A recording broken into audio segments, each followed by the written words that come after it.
ഇറാന്റെ മുതിർന്ന 2 കമാൻഡർമാരെ വധിച്ചതായി ഇസ്രായേൽ. കോമിൽ നടത്തിയ മിസൈൽ ആക്രമണത്തിൽ ഇസ്ലാമിക് റവല്യൂഷണറി ഗാർഡ്സ് കോറിന്റെ ഫലസ്തീൻ വിഭാഗം മേധാവി സയ്യിദ് ഇസാദിയും പടിഞ്ഞാറൻ ഇറാനിൽ യാത്ര ചെയ്യുകയായിരുന്ന IRGC ഖുദ്സ് ഫോഴ്സ് കമാൻഡർ ബഹ്നാം ഷഹാരിയും കൊല്ലപ്പെട്ടതായി ഇസ്രായേൽ എക്സിലൂടെ അറിയിച്ചു. ഒക്ടോബർ 7-ന് ഹമാസ് നടത്തിയ ആക്രമണത്തിന് പിന്നിൽ പ്രവർത്തിച്ചത് സയ്യിദ് ഇസാദിയും ബഹ്നാനുമാണെന്ന് ഇസ്രായേൽ ആരോപിച്ചിരുന്നു. ഖുദ്സ് ഫോഴ്സിലെ ഫലസ്തീൻ കോറിന്റെ കമാൻഡറും ഇറാനിയൻ ഭരണകൂടത്തെയും ഹമാസിനെയും തമ്മിൽ ഏകോപിപ്പിക്കുന്ന പ്രധാന കണ്ണിയും ഒക്ടോബർ 7-ലെ കൂട്ടക്കൊലയുടെ പ്രധാന ആസൂത്രകരിൽ ഒരാളുമായിരുന്നു ഇസാദി.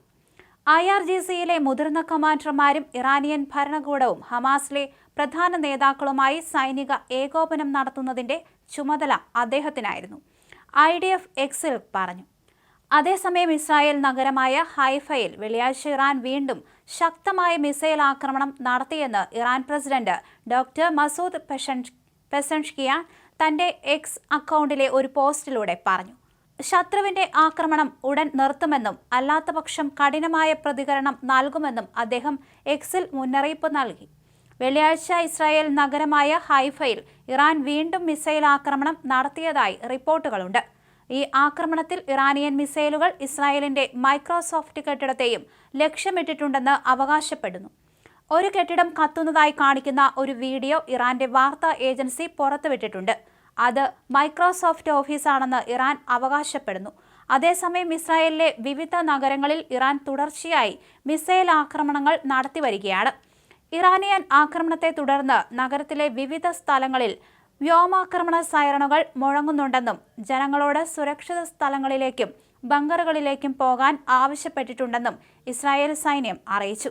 അതേസമയം വെസ്റ്റ് ബാങ്കിലെ വടക്കു പടിഞ്ഞാറൻ സമരിയ കുന്നുകളിലെ സാൽഫിറ്റിനടുത്തുള്ള ഇസ്രായേൽ സെറ്റിൽമെന്റായ എൽഖാനയിലും മിസൈലുകൾ പതിച്ചതായി റിപ്പോർട്ടുണ്ട്. ഇസ്രായേലും ഇറാനും തമ്മിലുള്ള പോരാട്ടം തുടരുകയാണ്. ഈ ഒരു സാഹചര്യത്തിൽ ഇസ്രായേൽ പ്രധാനമന്ത്രി Benjamin Netanyahu, IDF chief of staff Eyal Zamir, പ്രതിരോധ മന്ത്രി ഇസ്രായേൽ കാട്സ്, മന്ത്രി റോൺ ഡെർമർ, മറ്റ് ഇസ്രായേലി ഉദ്യോഗസ്ഥർ എന്നിവർ ഡൊണാൾഡ് ട്രംപ് ഭരണകൂടത്തിലെ ഉദ്യോഗസ്ഥരുമായി കൂടിക്കാഴ്ച നടത്തി. വൈസ് പ്രസിഡന്റ് JD വാൻസും പ്രതിരോധ സെക്രട്ടറി പീറ്റ് ഹെക്സത്തും ഇതിൽ ഉൾപ്പെടുന്നുണ്ട്. കൂടിക്കാഴ്ചയെക്കുറിച്ചുള്ള റിപ്പോർട്ട് ദ ജെറുസലേം പോസ്റ്റ് പുറത്തുവിട്ടു. അതേസമയം ഇറാനെതിരായ ആക്രമണങ്ങളിൽ ഇസ്രായേലിനെ പിന്തുണയ്ക്കണോ വേണ്ടയോ എന്ന് അമേരിക്ക ആലോചിക്കുന്ന സമയത്തായിരുന്നു ഈ കൂടിക്കാഴ്ച. ഇറാനെതിരായ ആക്രമണങ്ങളിൽ അമേരിക്ക പങ്കുചേരുമോ ഇല്ലയോ എന്ന് 2 ആഴ്ചയ്ക്കുള്ളിൽ തീരുമാനിക്കുമെന്ന് US പ്രസിഡന്റ് ഡൊണാൾഡ് ട്രംപ് നേരത്തെ പറഞ്ഞിരുന്നു. ഇറാന്റെ ആണവ പദ്ധതിയെക്കുറിച്ചുള്ള അമേരിക്കയുടെയും ഇസ്രായേലിന്റെയും ആവശ്യങ്ങൾ ചർച്ചകളിലൂടെ നിറവേറ്റാൻ കഴിയുമെന്നാണ് ട്രംപ് ഇപ്പോഴും വിശ്വസിക്കുന്നത്. പ്രസ് സെക്രട്ടറി കരോലിൻ ലെവിറ്റ് നടത്തിയ പ്രഖ്യാപനത്തിൽ ഇറാന് പ്രസിഡന്റ് നൽകിയ മുന്നറിയിപ്പിന്റെ സമയപരിധി നീട്ടിയിട്ടുണ്ട്. സമീപഭാവിയിൽ ഇറാനുമായി ചർച്ച നടത്താനുള്ള സാധ്യത വളരെ കൂടുതലാണ്.